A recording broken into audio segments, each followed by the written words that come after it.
edhe po aq antibiotik natyror, është edhe të gjitha llojet e qepës. Por me që i ke kështu të renditura, sepse ajo që ka shumë benefite dhe preferohet me u përdorë është qepa e kuqe. Po le të shkojmë kështu në mënyrë kronologjike. Secila i ka ato efektet e veta, për shembull.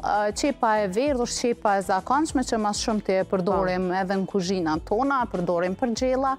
Çka e po është një ulum tem shumë interesant që të i ke përshan na çdo herë me hungër qep, me hungër sasit madhe të qepës, për shkak që është antibiotik natyral, po një person, për shembull mbrana ditës një qep mjafton për mi marrë ato vlerat ushqyese, për shembull që i duhen prej qepës. Në çfarë do forme? E zier, e fërguar, ose në gjell, është e pamundur mbrana ditës ose sallot ose gjell me përgadit me pas një qep.